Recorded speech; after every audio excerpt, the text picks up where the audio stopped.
Les midi-conférences de la CCIRS sont présentées par Fortier d'Amour-Goyette et Moquin Amiot. Bonjour à tous, je me présente, je suis Fanny Noël, secrétaire du Conseil d'administration et la Chambre de commerce de l'industrie de la Rive-Sud. Je suis aussi directrice au financement corporatif de la BDC. Il me fait plaisir aujourd'hui d'animer ce premier midi-conférence virtuelle. Mais avant de débuter, Maître Alain Chevrier, président de la CCIRS, tenait à nous adresser quelques mots. Malheureusement, il ne peut être disponible sur le plateau, mais voici son message. Alors, bonjour à tous. Le contexte actuel de la pandémie nous a tous bouleversés. Nous avons tous été touchés de façon personnelle ou professionnelle et notre économie a été mise sur pause, ce qui a créé des soucis imprévisibles dans toutes les entreprises de nombreux secteurs économiques. La Chambre de commerce n'a pas été épargnée. Nous avons dû revoir notre modèle d'affaires. Les membres ont maintenant accès à nos conférences virtuelles gratuitement et nous offrons des thématiques qui répondent aux enjeux des entreprises. Je vous invite d'ailleurs à consulter notre calendrier d'activités afin de découvrir tout ce qui s'offre à vous. Notre priorité demeure de bien vous représenter auprès des autorités gouvernementales dans le contexte de cette reprise économique. Nous continuerons également d'appuyer les projets structurants de notre région, tels l'EO, le lien électrique Est-Ouest, l'agrandissement du terminal de Contrecœur, le développement, bien sûr, de l'aéroport de Saint-Hubert et l'élargissement de l'autoroute 30. Alors, ces grands projets viendront stimuler l'économie de notre région. La cellule de mentorat Pôle Sud et ses 40 mentors peuvent également vous soutenir dans vos défis en tant qu'entrepreneur. Alors, n'hésitez pas à contacter la CCIRS pour en savoir plus sur notre cellule de mentorat. En tant qu'individus, nous avons tous changé nos façons de consommer, ce qui a causé, bien sûr, un impact majeur dans les entreprises. Alors, comme il s'agit d'un enjeu important pour nos membres, nous avons cru bon de présenter le portrait du consommateur post-COVID. La firme Léger, la plus grande firme de sondage, de recherche marketing et analytique à propriété canadienne, a récolté une foule de données sur les consommateurs québécois et on vous présente aujourd'hui la tendance pour l'année 2021. Enfin, si vous le pouvez, je vous encourage à consommer le plus possible des produits locaux québécois ou canadiens.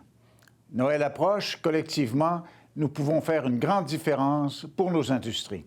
Alors, je vous souhaite un excellent événement. Merci beaucoup, Alain.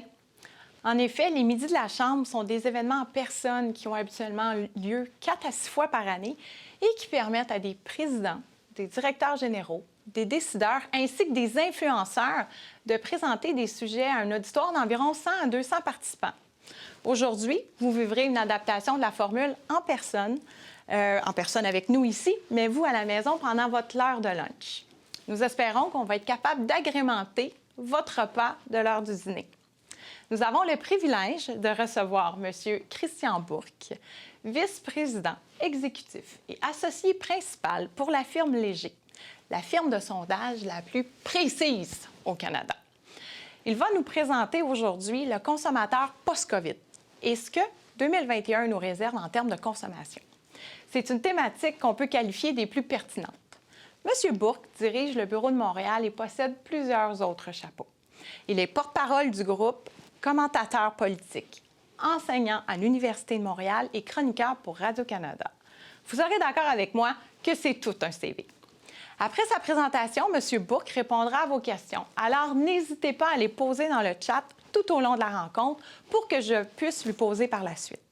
Sans plus tarder, laissez-moi vous introduire M. Christian Bourque. M. Bourque, à vous la parole. Merci, Fanny. C'est un plaisir d'être ici pour vous partager un peu tout ce qu'on a appris durant la pandémie et ce que ça nous dit sur le consommateur post-COVID, c'est-à-dire qui nous serons en tant que consommateurs au sortir de cette crise-là. Quand on a posé des questions aux Québécois, aux Canadiens durant l'ensemble de la pandémie, un premier résultat qui, je pense, surprend personne, 91 % des Québécois nous disent que cette crise-là les a changés, d'une façon ou d'une autre. Pas surprenant. Ce que je vais vous présenter aujourd'hui, c'est les 6 grands axes de changement qui marquent le consommateur et qui vont marquer aussi comment il va évoluer au cours de 2021 et comment nous, on peut se préparer comme entreprise pour faire face à cette nouvelle demande. Ces 6 grands axes de changement-là ont un impact important, pas seulement dans le secteur de la consommation pour les produits courants de tous les jours, mais aussi dans les relations entre les entreprises elles-mêmes. Commençons donc avec la première. La première, c'est celle de la prudence et de la sécurité sanitaire. Vous allez me dire, bien, c'est pas surprenant, on a adopté des nouveaux comportements. On vient juste d'enlever nos masques il y a quelques minutes pour vous parler aujourd'hui. Mais ce qu'il faut regarder à ce niveau-là, c'est qu'aujourd'hui, au moment où on se parle, on se trouve dans un contexte où la peur créée par la COVID est aussi importante, cette peur-là, qu'elle l'était au mois de mars. On est toujours dans la vague, maintenant la vague 2 de la pandémie, mais on a toujours le même contexte. Au niveau psychologique, le consommateur canadien est à la même place. Autrement dit, ce qu'il va s'attendre des commerces qu'il va visiter, des points de service qu'il va aller voir, c'est que, encore une fois, on lave plus blanc que blanc. Les mesures sanitaires qui ont été mises en place dans les commerces notamment, eh bien, les Québécois s'attendent à ce qu'en 2021, ces mesures-là demeurent en place. On sondait même cette semaine à savoir s'il y avait un vaccin de disponible au printemps, est-ce qu'on devrait quand même maintenir les mesures de distanciation physique? Et les Québécois, aux 2/3, nous ont répondu oui. Donc, on s'attend en 2021 à ce que les plexis qu'on a vu apparaître à plein d'endroits, bien, ils vont demeurer. À ce que votre panier d'épicerie soit désinfecté avant que vous lui touchiez. Toutes ces mesures-là vont rester en place en 2021. Et c'est pas demain la veille où on va voir des Québécois qui vont se dire « Parfait, maintenant, on n'a plus besoin de mesures sécuritaires ». Allons-y encore plus loin. Au moment où on se parle aujourd'hui, la majorité des Québécois ont l'impression que le pire de la crise est encore devant nous. Malgré l'espoir d'un vaccin, ça fait 2 semaines qu'on entend parler de nouvelles qui viennent de l'industrie pharmaceutique à ce niveau-là. La majorité des gens, encore aujourd'hui, nous disent « le pire est à venir ». Donc, autrement dit, le consommateur, à l'arrivée de la période des fêtes de 2020, mais aussi de 2021, est encore psychologiquement dans un contexte de crise sanitaire et il faut pratiquement se dire qu'on doit encore une fois, en tant que commerce, vivre comme si c'était le mois d'avril ou le mai ou le mois de juin. On est encore dans ce contexte-là. Si vous regardez, par exemple, la hausse des ventes pour les produits désinfectants pour la maison, pour les surfaces, c'est quand même une hausse qui est faramineuse. Et si vous regardez les données de Nielsen pour septembre, octobre et novembre, on est encore en hausse comparativement au printemps. Donc, ce n'est pas un phénomène qui va s'arrêter ou qui s'est arrêté. C'est encore un secteur de l'industrie qui va continuer à croître et on devrait s'attendre à ce que 2021 soit aussi bonne pour les produits nettoyants, désinfectants de surface ou pour les mains que ce l'était en 2020.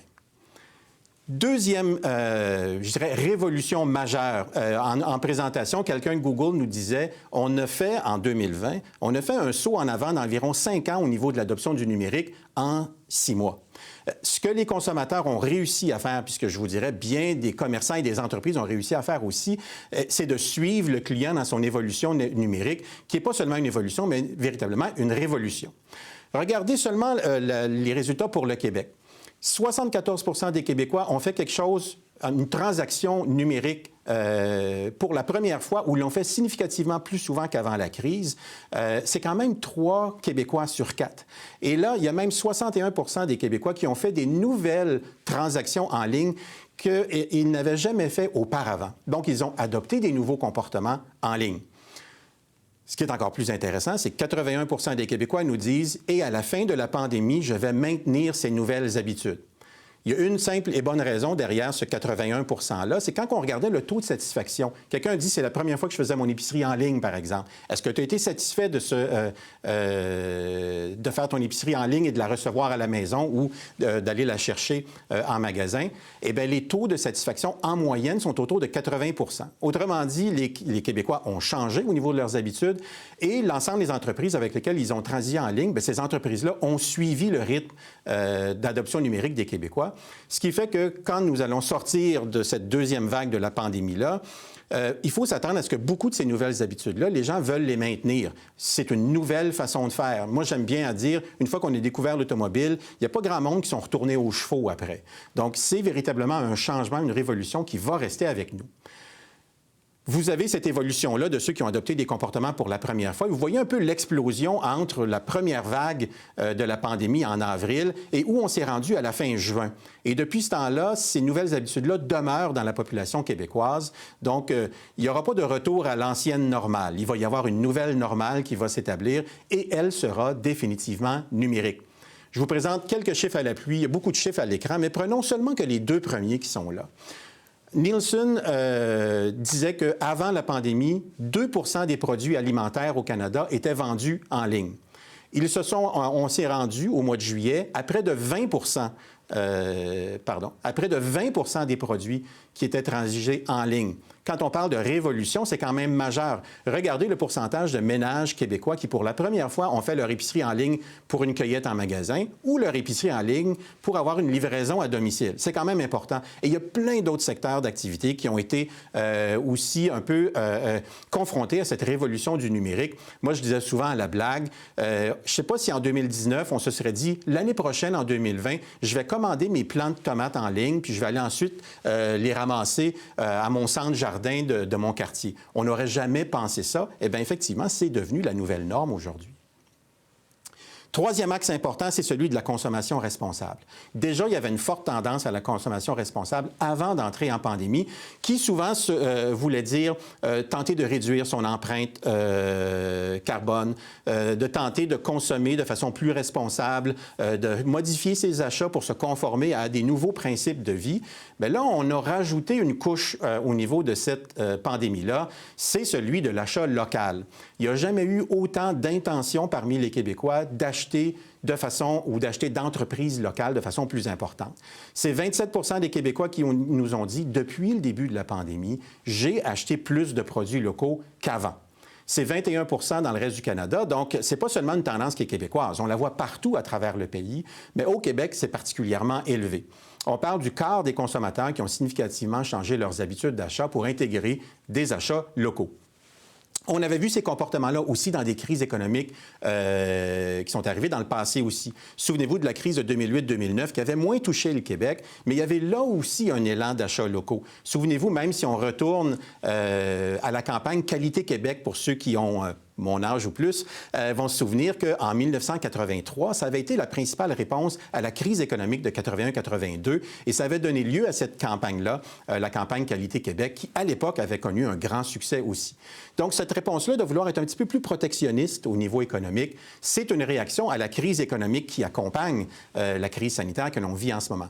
Donc, pour les entreprises québécoises, bien, il s'agit d'aller miser sur ce potentiel-là qui existe en ce moment pour l'achat local chez les Québécois. On a demandé aussi, bien, au cours des prochains mois, est-ce que vous pensez acheter plus de produits québécois? Bien, il y a 58 % des Québécois qui disent oui, je veux en acheter plus.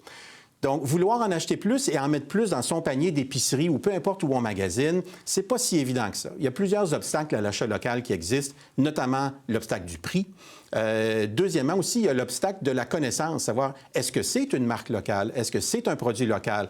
Il y a toutes sortes de stratégies qui peuvent être déployées, le panier bleu entre autres, mais il y en a plein d'autres, pour justement permettre aux consommateurs de plus facilement identifier un produit qui est d'ici, de façon à ce qu'il se retrouve dans le panier.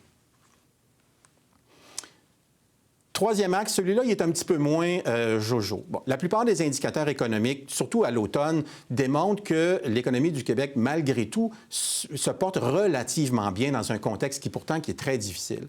Là où on se comporte moins bien, là où ça va moins bien, c'est au niveau de l'état de santé mentale des Canadiens.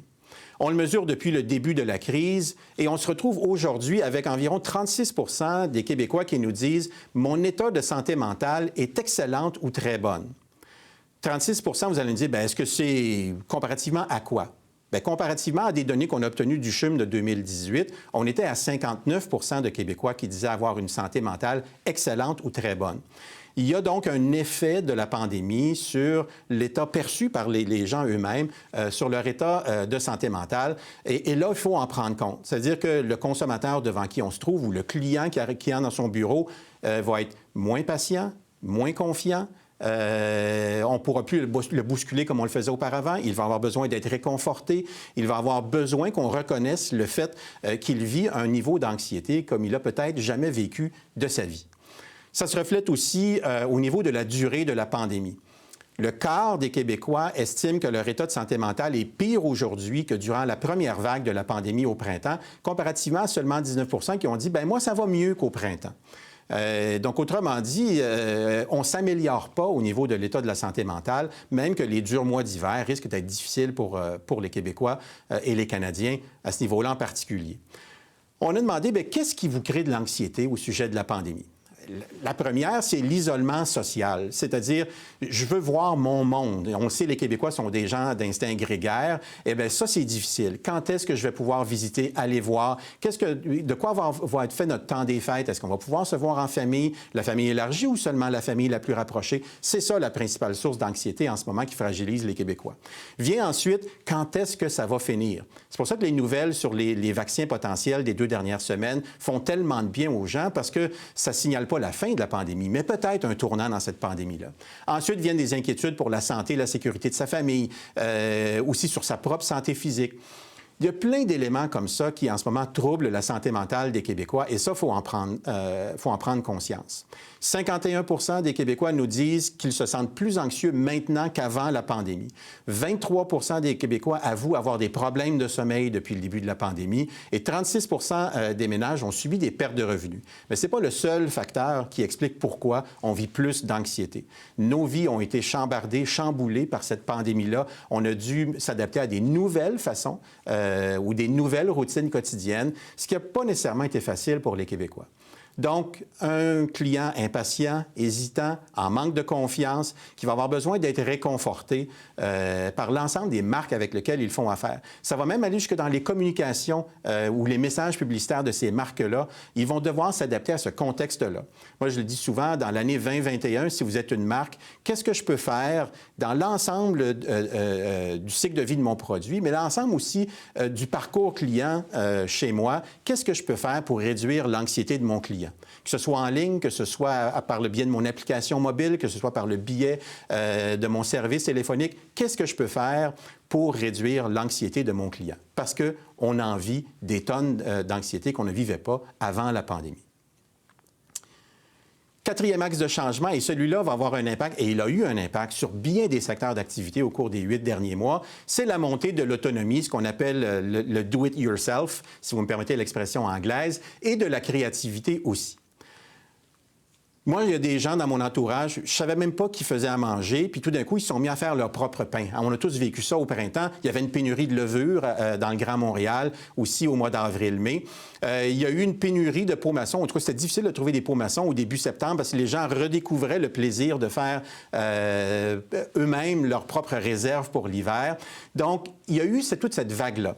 21 % par exemple, des femmes qui répondaient à notre sondage nous ont dit « c'est la première fois que je me faisais des soins de beauté de cette nature-là à la maison qu'avant je faisais faire en salon ».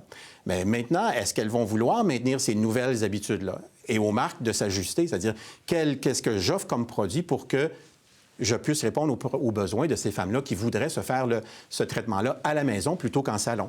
18 % ont fait des transactions bancaires en ligne pour la première fois. Donc, des nouvelles transactions qu'ils ne faisaient pas auparavant. Et étant donné qu'ils sont extrêmement satisfaits de leur service bancaire, bien, ils vont vouloir maintenir ces nouvelles habitudes-là. 15 % ont voulu entreprendre des projets de rénovation eux-mêmes à la maison pour la première fois. L'achat de semences, par exemple, on s'est retrouvé au printemps avec une pénurie de semences. Les gens, pour la première fois, voulaient faire pousser à partir de la graine elle-même plutôt que d'acheter le plant à son centre de jardinage. Donc, encore une fois, toutes sortes de tendances où les gens veulent le faire eux-mêmes. Et cette nouvelle autonomie-là aussi se conjugue avec la transformation numérique qu'on a vue tout à l'heure. Je veux le faire moi-même. Donc, aux entreprises de trouver des façons de permettre justement aux consommateurs eux-mêmes de faire leurs propres produits, de faire leur propre mélange et de vivre un peu la consommation d'une autre façon en le faisant par eux-mêmes. Et ça, cette tendance-là, elle va demeurer aussi en 2021 parce que les taux de satisfaction à l'égard de ces nouvelles façons de faire-là est extrêmement élevé. Il y a aussi un besoin de renouveau qui est venu avec la pandémie. Ça a été le mois de juin, un mois record au niveau des centres de rénovation en Amérique du Nord et encore plus au Canada qu'aux États-Unis. Donc, essentiellement, les gens ont voulu entreprendre de nouveaux travaux. On a passé tellement de temps à la maison et tellement de temps dans notre cour qu'on a voulu la rendre plus belle. Et ça a créé effectivement des conditions de marché où, pour la première fois, je pense, on a vu des fameuses cours à bois où on était back-order sur le 2x4, si vous me permettez l'expression. Bien, on a vu ça cet été, ce qu'on ne voyait jamais auparavant. Il y a aussi dans toute la chaîne de produits ou aussi au niveau des approvisionnements, il y a eu des enjeux majeurs que les entreprises ont dû être très créatives pour justement combler à ces problématiques-là. Mais ça donnait aussi le fait que la demande du côté du consommateur, elle était bel et bien là. On va voir aussi pourquoi dans quelques instants. Le changement majeur, c'est celui de la redéfinition de notre rythme de vie et de nos espaces de vie. Là, il y a eu quelque chose d'assez phénoménal qui s'est déroulé. Donc, 41 des employés ou des travailleurs canadiens, le chiffre est identique pour le Québec, ont expérimenté le télétravail pour la première fois ou de façon beaucoup plus importante qu'auparavant. Pour la plupart d'entre nous, à temps plein. 44 des Québécois se sont dit très satisfaits de leur expérience de télétravail. Si vous combinez à ça un autre 33 qui était assez satisfait de cette nouvelle façon de travailler-là, bien, ça vous donne 3/4 des employés qui, en ce moment, nous disent essentiellement qu'ils ont aimé leur expérience. D'ailleurs, 80 des Québécois nous ont dit « Je veux continuer à faire du télétravail dans l'avenir ». Que ce soit de façon dans des modèles hybrides ou à temps complet, il y aura certainement une demande accrue sur les employeurs de respecter cette réalité-là, cette volonté-là de leurs employés de maintenir une certaine forme de télétravail dans l'avenir. Et cette pression-là, elle va se faire sentir aussi sur la façon dont on va réaménager les espaces bureaux pour justement permettre aux gens de venir 1, 2, 3 jours par semaine au bureau et maintenir une certaine forme de télétravail. Les employeurs qui voudront forcer, entre guillemets, le retour au travail 5 jours semaine, possiblement qu'ils vont se retrouver avec des employés mécontents. Ce que ça a voulu dire, ce changement-là important, essentiellement, c'est que 80 se soucient davantage de leur confort et de leur bien-être à la maison. 69 accordent plus d'importance à prendre soin d'eux. Ils ont eu plus de temps, moins de temps de transport, plus de temps à la maison. Donc, on a voulu peut-être se dorloter un peu plus qu'on le faisait auparavant. 42 ont envie d'aménager ou de décorer leur maison différemment. Et là, si vous travaillez dans l'industrie ou n'importe où dans la chaîne au niveau de l'industrie de la construction, il y a là des opportunités majeures. Et déjà, on le voit, il y a une surchauffe aussi dans ce domaine économique-là au Québec. 42 se sont découverts de nouveaux passe-temps, ont dépensé autrement parce qu'ils ont adopté de nouveaux passe-temps. 40 consacrent plus de temps à se divertir comparativement auparavant. Encore une fois, des opportunités de marché dépendant dans l'industrie où on se trouve. Et 35 planifient faire des rénovations en 2020 qui n'étaient pas prévues avant la pandémie. Donc, ça a généré aussi beaucoup de demandes au niveau du réaménagement de leur domicile. Donc, 35 planifient faire des rénovations en 2020. 31 souhaitent faire la même chose en 2021. Donc, ce qu'on a connu cet automne et cet été au niveau des projets de rénovation, ça s'en ira pas en 2021 parce que la proportion qui désire faire des rénovations l'année prochaine, l'année qui s'en vient, est la même que cette année. Donc, ce n'est pas un phénomène passager qui va s'estomper avec la fin de la deuxième vague, possiblement après les fêtes. Ce sera encore une fois très soutenu en 2021 au niveau de la demande en projet de rénovation résidentielle. 23 aussi pensent déménager plutôt que rénover. Donc, on va le voir dans quelques instants. Le marché de l'immobilier, en ce moment, est en surchauffe et ça va se continuer en 2021. En début de pandémie, on a vu rapidement, pour l'ensemble du Québec, et surtout du Grand Montréal, incluant la Rive-Sud, 46 d'une hausse des ventes qui a été enregistrée en juillet 2020 comparativement à juillet 2019. Les plus hautes hausses ont été aussi à l'extérieur de l'île comme telle de Montréal. 84 de hausse au niveau des ventes comparativement à l'année dernière sur la Couronne-Nord, dans Vaudreuil-Soulanges, 41 sur la Rive-Sud ici, 31 sur l'île de Montréal. C'est un peu comme si tout le monde avait gagné ou tout le monde y gagnait durant cette période-là. Et c'est l'unifamilial qui est le secteur qui est le plus en hausse aussi durant les premiers 6 mois de la pandémie en termes de ventes comparativement à l'année précédente. Si vous regardez maintenant en septembre, on a encore 42 des hausses des ventes en juillet jusqu'en septembre. Regardez dans la région à l'extérieur de l'île de Montréal, c'est 120 de croissance à Sainte-Agathe, 115 au Mont-Tremblant, 67 en Estrie et à Sherbrooke et 58 à Québec. Donc, ce n'est pas juste dans la grande région de Montréal que ça va très bien dans l'immobilier. C'est aussi maintenant dans les deuxième, troisième couronnes, mais aussi dans les endroits de villégiature. Encore une fois, en septembre, c'est l'unifamilial qui est toujours la catégorie la plus en hausse au niveau des ventes en tant que telles. Il y a eu aussi une vente marquée au niveau des résidences secondaires, ce qui était des résidences secondaires, parce que certains, maintenant, l'ont converti en résidence permanente. Donc, 16 d'une hausse des résidences au bord de l'eau dans les Laurentides, l'Estrie et ailleurs en juillet, comparativement au juillet de l'année précédente. Mais il faut dire aussi, les résidences secondaires, c'est seulement 6 des transactions immobilières au Québec, mais 16 de croissance dans un petit marché, c'est quand même une donnée qui est importante à retenir. Mais là où la majorité des transactions immobilières se font au Québec, ce sont dans les banlieues, et c'est surtout là qu'on surveille justement de quoi sera fait 2021 au niveau du marché de l'immobilier. Regardons, on parlait 49 de hausse des ventes, 31 de hausse des inscriptions, ou une baisse de 31 des inscriptions en vigueur. Ce que ça veut dire, c'est que, et ça se poursuit maintenant en septembre, c'est un marché de l'immobilier qui est beaucoup en faveur du vendeur. Donc, qu'est-ce que ça fait un marché qui est en faveur du vendeur? Bien, ça crée une hausse des prix. On l'a vu de façon importante. Il y a une hausse des prix de 18 des maisons unifamiliales dans la grande région de Montréal, 12 au niveau des copropriétés et 7 au niveau des plex. Donc, encore une fois, c'est beaucoup la maison unifamiliale qui fait bouger le marché de l'immobilier en ce moment. Mais là, on se retrouve en septembre. On est toujours dans un marché qui est extrêmement en faveur du vendeur, encore une fois. 21 d'augmentation du prix moyen jusqu'en septembre. On a même un délai de vente qui est en baisse de 2 jours pour l'unifamilial, de 29 jours pour la copropriété. Donc, on vend de plus en plus vite à des prix de plus en plus élevés. Et le secteur qui est le plus en croissance, c'est les maisons dites de luxe, donc de 750 000 et plus, et aussi les résidences secondaires. Donc, un marché en surchauffe. Et pourquoi ce sont les maisons un peu plus de luxe qui sont en croissance et pourquoi les délais sont si courts au niveau de la vente? Bien, c'est qu'avec des taux d'intérêt aussi faibles, c'est le temps d'investir dans l'immobilier, ce qui fait qu'on se retrouve avec beaucoup de demandes sur le marché, avec pas assez d'offres, ce qui fait qu'il y a une spirale un peu de l'augmentation des prix de l'immobilier et beaucoup de trafic aussi dans le secteur de l'immobilier qui va être soutenu, encore une fois, en 2021. Ce qu'on a vu arriver au cours de la période, c'est pas nécessairement que les gens avaient tout d'un coup beaucoup plus d'argent. C'est que l'argent s'est déplacé dans leur portefeuille. Durant la pandémie, chez ceux qui ont été assez chanceux pour ne pas perdre de leurs revenus, surtout à la période du printemps, ce qu'on a vu, en fait, c'est qu'on a voulu déplacer les sous. De l'argent qu'on mettait auparavant, par exemple, dans l'achat de véhicules neufs, bien, on a vécu un printemps 2020 qui a été assez misérable au niveau des concessionnaires automobiles. Il y a eu une baisse de vente importante au niveau du secteur de l'automobile, donc 34 de baisse comparativement à la même période en 2019. Si on regarde les chiffres qui viennent de sortir pour septembre, pour le troisième trimestre, il y a eu une petite remontée des ventes, mais encore une fois, on se trouve en bas des moyennes de 2019.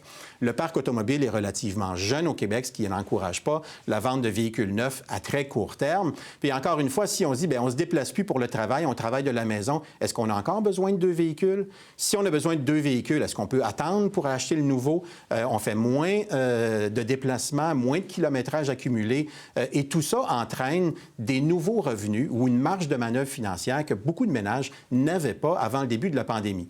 Il faut le voir aussi, les taux d'épargne ont augmenté, pas seulement ici, mais aussi en Europe durant la pandémie, parce que justement, il y a des dépenses qu'on ne fait plus à l'extérieur de chez soi, qu'on a pu réaffecter soit à l'épargne ou soit à d'autres dépenses, comme s'acheter une nouvelle maison.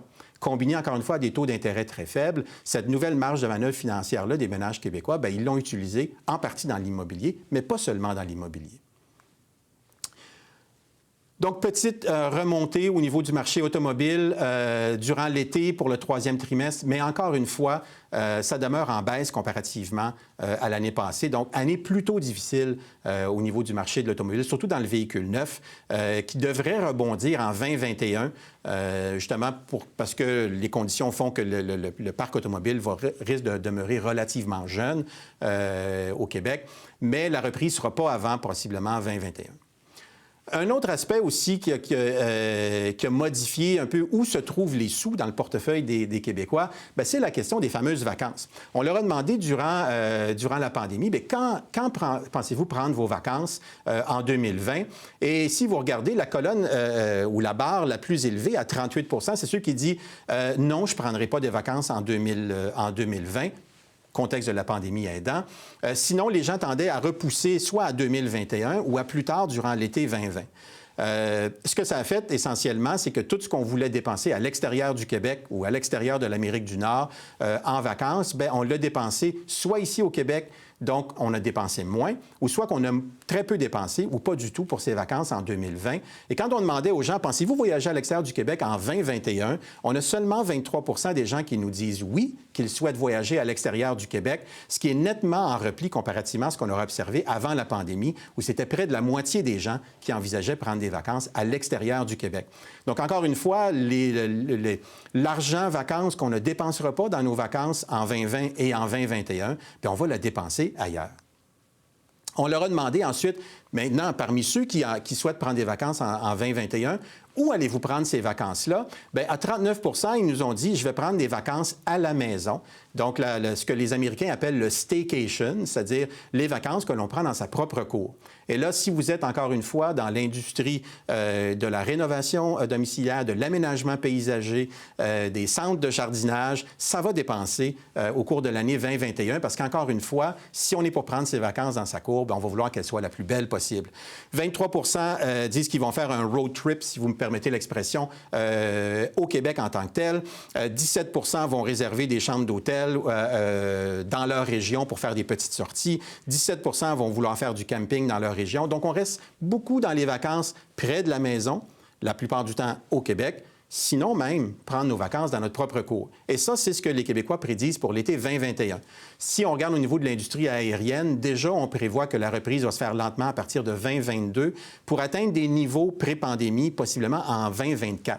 Donc, encore une fois, il faut s'attendre à ce que l'industrie, si on peut ouvrir l'ensemble de l'industrie touristique au Québec, il y aura beaucoup de demandes des Québécois pour voyager au Québec, mais surtout beaucoup de Québécois qui prendront leurs vacances aussi, encore une fois, à la maison.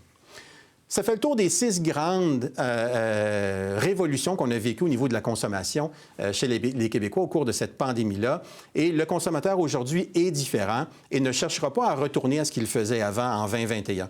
C'est tout simplement, il a mis le pied sur l'accélérateur au niveau du numérique, mais aussi au niveau de réorganiser son espace de vie et aussi dans d'autres domaines de sa consommation. Et ça va se poursuivre, encore une fois, au cours de 2021. C'est super intéressant. Je vous invite à envoyer vos questions. On va les lire. On en a une qui dit « On voit que le consommateur a changé pendant la pandémie. Si vous et moi, on est assis ici dans 3, puis 4, puis 5 ans, c'est quoi les comportements qu'on croit déceler aujourd'hui qui vont être très, très présents à ce moment-là? Selon moi, il y en aurait certainement 3, parce que l'empreinte de ce qu'on voit jusqu'à maintenant depuis le début de la pandémie est très forte. Le premier, c'est de transiger de plus en plus de façon numérique avec les commerçants. Donc, pour l'ensemble de ceux qui transigent directement avec les consommateurs, c'est est-ce que l'ensemble de mes plateformes ou l'organisation de mes plateformes est optimale? Est-ce que je permets justement au client lui-même de faire ou de parcourir et d'avoir une expérience de magasinage qui est optimale en ligne? Tous ces éléments-là aussi, comment les servir en ligne? Autrement dit, est-ce qu'ils pourraient, plutôt que nous appeler ou venir nous voir, faire des transactions qu'on ne leur permettait pas auparavant? Donc, je dirais tout ce qui est stratégie omnicanal, comme on l'appelle souvent, il faut permettre aux clients de facilement se retrouver, peu importe par quel moyen ils souhaitent communiquer avec nous. S'ils nous appellent au téléphone, probablement qu'il est déjà en ligne, aussi, encore une fois, dans son compte client, en train de vouloir régler des affaires avec nous. Donc, s'assurer que sur l'ensemble de nos plateformes, on est extrêmement performant. Aussi, ça m'amène aussi à l'autre question, c'est-à-dire que de numériser la façon dont on transige avec son client, ça nous permet une chose, c'est d'accumuler de la donnée sur son client en tant que tel. Donc, tout ce qu'on entend autour de soi, puis peut-être ça a été trop souvent dit ou utilisé, mais les compagnies qui sont data-driven, le fait que le consommateur soit plus numérique, ça ouvre plein d'opportunités au niveau de la qualité ou de la façon dont on peut le servir. Et puis, il y a plein de commerçants qui, déjà, là, voient cette manne-là potentiellement, de développer un contexte numérique dans lequel on est en contact constant avec son client, on peut lui pousser des promotions, donc on peut trouver toutes sortes de nouvelles façons de fidéliser son client par ces nouvelles plateformes-là. Donc ça, je pense que c'est un gain important. Les deux autres, c'est tout ce qui s'appelle l'autonomie, faire par soi-même. Ça, je pense que c'est quelque chose qui va demeurer dans l'avenir aussi. Puis le troisième, c'est l'achat local. Ça, là-dessus, on reculera pas au cours des prochaines années. Au contraire. Donc, selon moi, il y a là une nouvelle opportunité de Québécois qui veulent consommer des produits qui sont faits, fabriqués ici, vendus ici par des compagnies d'ici. Donc, il faut essentiellement se préparer une stratégie pour, pour essayer de profiter de cette nouvelle opportunité-là. Moi, j'aimerais parler un peu d'argent avec vous. Oui. On a vécu la pandémie. On sait que pendant 2 mois, le Québec a été mis sur la glace. Les gens, leurs revenus ont été des fois moins, des fois plus, des fois pas du tout. C'est quoi le constat aujourd'hui? Est-ce que les gens ont récupéré leur plein salaire? Parce que oui, on coupe dans les voyages, comme on a vu. On redirige nos dépenses. Mais à la fin des courses, s'il y a moins d'argent parce qu'on a été fermé 2 mois, les gens dépensent quand même beaucoup.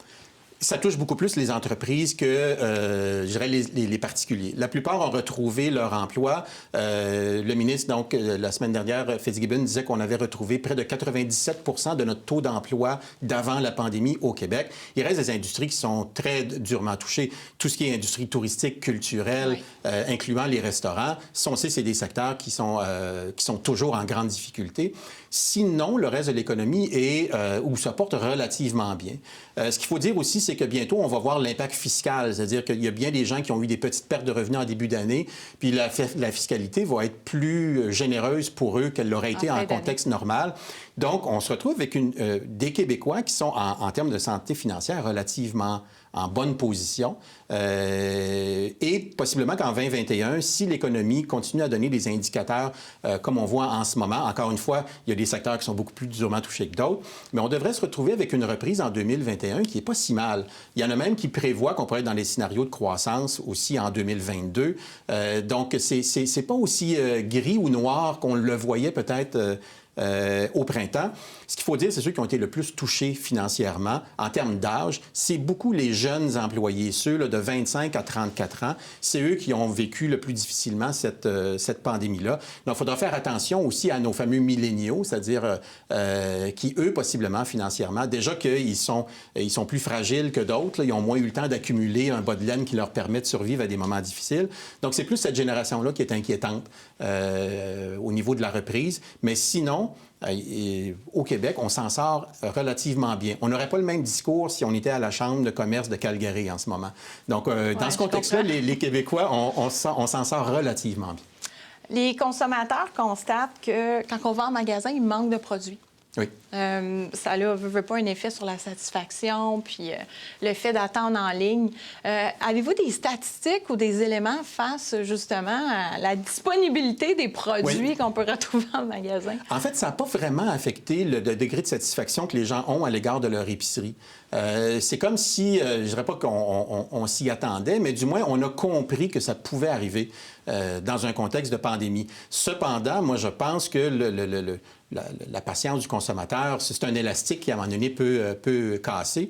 Donc, on ne pourrait pas se permettre de maintenir ça à travers le temps. Mais je pense que pour la période du printemps, il n'y a pas eu d'impact négatif. Seule chose, par exemple, quand on a demandé aux gens, est-ce que les mesures sanitaires en place, ça vous encourage à aller chez un commerce ou plutôt c'est un irritant? Bien là, les Québécois, on est divisés en deux, là. Fait qu'on reconnaît que ça peut être un irritant, toutes ces mesures-là qui ont été mises en place dans les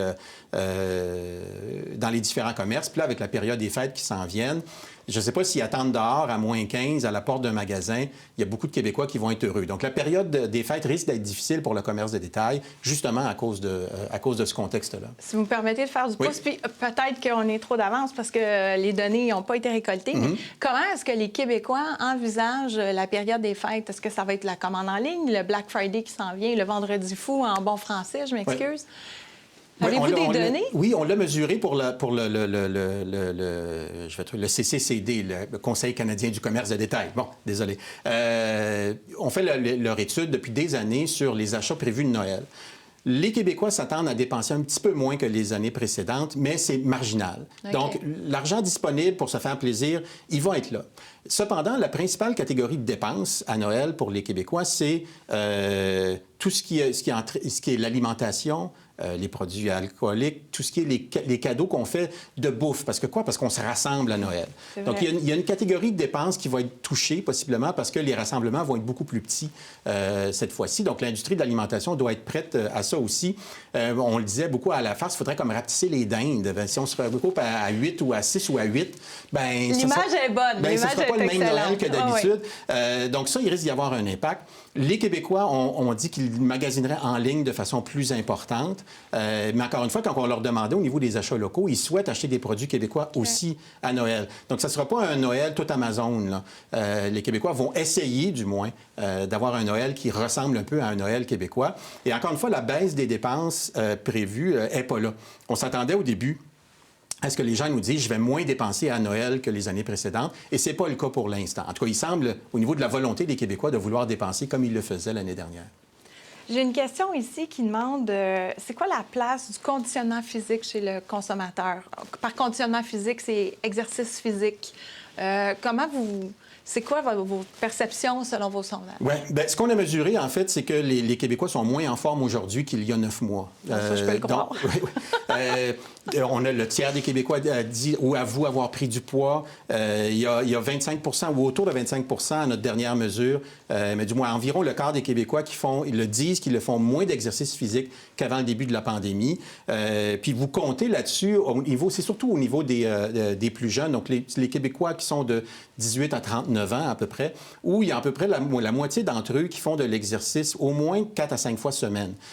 Donc, ils sont dans cette cohorte d'âge-là où, du moins, ça fait partie de leur style de vie. Mais là, c'est sûr que toutes les fermetures qu'on a vues, ça a dû leur faire très mal. Chez les enfants, notamment aussi, il y a un impact. Les sports organisés ont été annulés. Chez les adultes aussi, nos ligues de hockey, nos ligues de soccer ont été annulées aussi. Donc là, il y a un effet important. Le seul secteur qui va bien au niveau du conditionnement physique, c'est tout le secteur du plein air. Donc, c'est sûr que si vous voulez, au mois de juillet, des planches à pagaie, là, vous ne pouvez plus en trouver. Des vélos, on n'en trouvait plus au Québec. Donc ça, ce secteur-là se retrouve relativement en meilleure forme que le reste du secteur. En 2021, si on ouvre les gyms à nouveau et tout ça, je pense que les Québécois vont reprendre leurs bonnes habitudes à ce niveau-là, mais il va y avoir un déficit de santé physique. On va partir de plus loin. On va partir de plus loin. Il faudra prendre encore des meilleures résolutions que d'habitude le 1er janvier parce qu'il y a eu un impact néfaste là, au niveau de la santé physique des Québécois. Bien, ça va en lien avec ce que vous disiez aussi sur l'anxiété. Oui. À un moment donné, le consommateur bouge moins, est plus anxieux.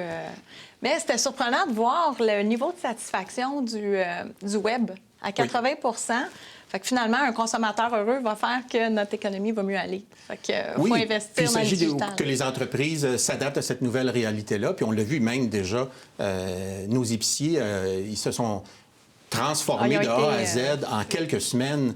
Puis ils l'ont fait avec brio. Donc, nos entreprises sont capables de relever le défi. La plupart de nos entrepreneurs ont été très innovateurs et créatifs pendant la pandémie, absolument, si on peut le dire. Absolument. Merci beaucoup. Ça m'a fait plaisir. Merci beaucoup, M. Bourque. Ça a été vraiment intéressant. Ça nous permet en même temps de voir un petit peu qu'est-ce qui nous attend en 2021, puis peut-être de réfléchir nos stratégies de façon différente. Alors, merci beaucoup pour votre participation aujourd'hui. J'espère que vous avez apprécié votre heure de repas avec nous. C'était quand même une première. Il est clair qu'il faut toujours s'ajuster dans la période actuelle. Donc, la pandémie nous amène, comme je disais tantôt, à être plus créatifs et plus innovateurs. Alors, à nous de trouver notre chemin dans tout ça. Je vous donne rendez-vous pour notre prochain midi-conférence qui aura lieu le 1er décembre. La CCIRS va recevoir M. Éric Filion, président, distribution et services partagés d'Hydro-Québec. Il va venir nous parler des différents défis et des opportunités dans l'ère de transition énergétique, qui est aussi dans les discussions du moment. À plus court terme, je vous invite jeudi matin prochain à 8 h pour parler de stratégie et leadership avec la BDC. Donc, nous espérons que vous allez être là en grand nombre. Allez voir notre calendrier de nos activités sur notre site Internet. C'est ainsi que notre midi-conférence se termine. Je vous souhaite un bel après-midi à tous et à toutes. Et encore une fois, merci beaucoup, M. Bourque. Merci à vous. La CCIRS tient à remercier Fortier d'Amour Goyette et Moquin-Amiot, partenaires des Midi-conférences, ses grands partenaires annuels, Dunton Rainville, Desjardins Entreprises, Université de Sherbrooke, ainsi que TVRS pour la réalisation et diffusion de cet événement.